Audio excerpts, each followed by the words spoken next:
Mesdames et messieurs les maires, mesdames et messieurs les élus, mesdames et messieurs les représentants des forces de sécurité intérieure, messieurs les officiers, sous-officiers, sapeurs-pompiers professionnels et volontaires, agents territoriaux du SDIS, mesdames et messieurs. Tout d'abord, pour cette cérémonie de Sainte-Barbe, de passation de commandement, évidemment, et ça a été rappelé, il y a eu également ce très beau moment tout à l'heure, je souhaite avoir une pensée émue pour Nathanaël, évidemment, votre collègue, notre ami, qui a trouvé tragiquement la mort lors du saut d'entraînement le 29 septembre dernier.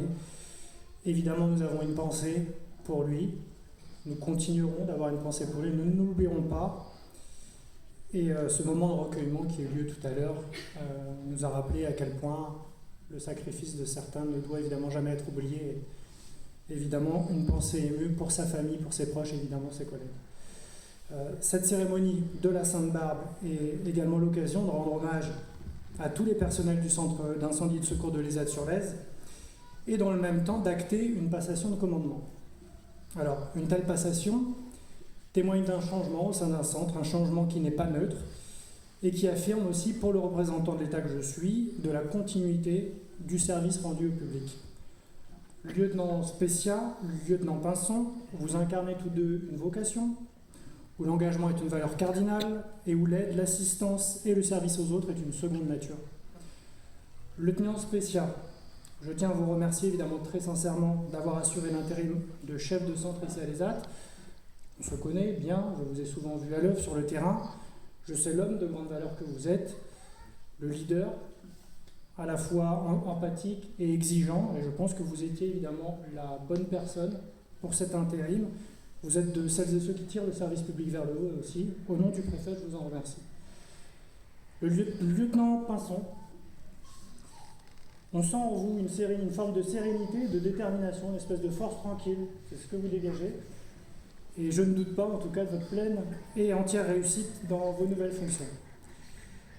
Cette cérémonie est également l'occasion de mettre à l'honneur plus largement les sapeurs-pompiers. Nous avons eu le plaisir de remettre des médailles d'honneur, marque de l'engagement au sein du corps des sapeurs-pompiers, de remettre des galons, marque de l'avancement dans le grade. Je tiens évidemment à féliciter tous les concernés. Ces distinctions honorent votre investissement et votre dévouement. Elle est également l'occasion de vous témoigner notre très sincère reconnaissance. Vous êtes le premier maillon de la chaîne de secours pour affronter le quotidien et souvent l'exceptionnel. Les Ariégeoises et les Ariégeois peuvent compter sur vous, sur vos compétences et sur votre engagement. Ils vous en sont évidemment reconnaissants et à juste titre. Vous les protégez sans relâche et méritez naturellement toute la considération qui s'y attache. Vos missions, et ça a été rappelé, sont souvent périlleuses et je veux rendre solennellement hommage aux sapeurs-pompiers qui risquent au quotidien leur vie pour nos concitoyens. Votre bravoure se vérifie lors de chaque intervention, de chaque déplacement. Pourtant, la coexistence perpétuelle avec le danger ne remet jamais en cause votre engagement et votre générosité, qualité que vous avez encore toutes et tous démontrée en 2023.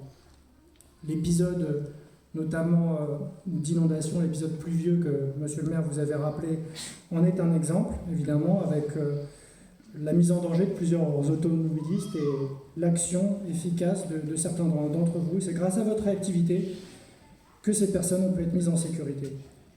A également été évoquée la journée nationale des sapeurs-pompiers, qui est un beau moment organisé et couronné de succès. Vous avez su relever avec brio ce défi, qui s'est d'ailleurs terminé par un défilé, vous l'avez rappelé, mettant à l'honneur les véhicules spécifiques aux feux de forêt. Courage et dévouement, telle est votre devise, parole universelle et lourde de sens.